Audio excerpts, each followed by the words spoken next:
ನಮಸ್ಕಾರ ನಮಸ್ಕಾರ ನಮಸ್ಕಾರ. ನಿಮ್ಮ ಮಕ್ಕಳು ಗುರು ಹಿರಿಯರಿಗೆ ಗೌರವಿಸುವ ಗುಣವಂತರಾಗಬೇಕಾ? ನಿಮ್ಮ ಮಕ್ಕಳು ಸಂಸ್ಕಾರವಂತರಾಗಬೇಕಾ? ನಿಮ್ಮ ಮಕ್ಕಳು ವಿವೇಚನಶೀಲರಾಗಬೇಕಾ? ನಿಮ್ಮ ಮಕ್ಕಳು ದೇಶದ ಉತ್ತಮ ಪ್ರಜೆಗಳಾಗಬೇಕಾ? ನಿಮ್ಮ ಮಕ್ಕಳು ತಂದೆ ತಾಯಿಯರನ್ನು ದೇವರಂತೆ ಕಾಣುವವರಂತಾಗಬೇಕಾ? ನಿಮ್ಮ ಮಕ್ಕಳು ಕಷ್ಟವನ್ನು ಎದುರಿಸುವ ಧೈರ್ಯವಂತರಾಗಬೇಕಾ? ನಿಮ್ಮ ಮಕ್ಕಳು ಸುಖ ದುಃಖಗಳನ್ನು ಸಮಾನವಾಗಿ ಕಾಣುವಂತಾಗಬೇಕಾ? ನಿಮ್ಮ ಮಕ್ಕಳು ಸದೃಢರಾಗಬೇಕಾ?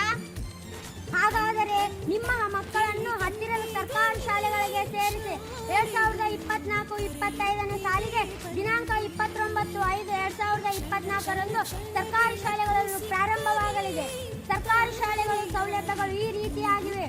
ಅರ್ಹತೆ: ಶಿಕ್ಷಕ ಬಳಗ, 2 ಜೊತೆ ಸಮವಸ್ತ್ರ ನೀಡಲಾಗುವುದು, ಉಚಿತ ಪಠ್ಯ ಪುಸ್ತಕಗಳನ್ನು ನೀಡಲಾಗುವುದು, ಸಾಕ್ಸ್ ನೀಡಲಾಗುವುದು, ಉಚಿತ ಮಧ್ಯಾಹ್ನದ ಬಿಸಿಯೂಟ ನೀಡಲಾಗುವುದು, ಉಚಿತವಾಗಿ ವಾರಕ್ಕೆ 5 ಸಲ ಹಾಲು ಕೊಡಲಾಗುತ್ತದೆ, ಶುದ್ಧ ಕುಡಿಯುವ ನೀರು, ಸದೃಢವಾದ ಶಾಲಾ ಕೋಣೆಗಳು, ಗಂಡು ಮತ್ತು ಹೆಣ್ಣು ಮಕ್ಕಳಿಗೆ ಪ್ರತ್ಯೇಕವಾಗಿ ಶೌಚಾಲಯಗಳು, ಬಿಸಿ ಊಟ ಮಾಡಲು ಭೋಜನಾಲಯ, ವಾರಕ್ಕೆ 3 ಸಲ ಸಾಯಿಸು ರಾಗಿ ಹೆಲ್ತ್ ಸ್ಮಾರ್ಟ್, ಪ್ರತಿ ತರಗತಿಗಳಲ್ಲಿ ಸ್ಮಾರ್ಟ್ ಕ್ಲಾಸ್ಗಳಿವೆ, ಉಚಿತವಾಗಿ ಮೊಟ್ಟೆ ವಿತರಣೆ, ಉಚಿತ ಆರೋಗ್ಯ ತಪಾಸಣೆ, ಜ್ಞಾನ ಹೆಚ್ಚಾಗಲು ಆಗಾಗ ರಸಪ್ರಶ್ನೆಗಳ ಕಾರ್ಯಕ್ರಮ, ರಂಜನೆಗಾಗಿ ಆಗಾಗ ಸಾಂಸ್ಕೃತಿಕ ಕಾರ್ಯಕ್ರಮಗಳು, ಸದೃಢಕ್ಕಾಗಿ ಕ್ರೀಡೆಗಳ ಆಯೋಜನೆ ಇವೆಲ್ಲವೂ ಸರ್ಕಾರಿ ಶಾಲೆಗಳಲ್ಲಿ ನಡೆಯುತ್ತವೆ.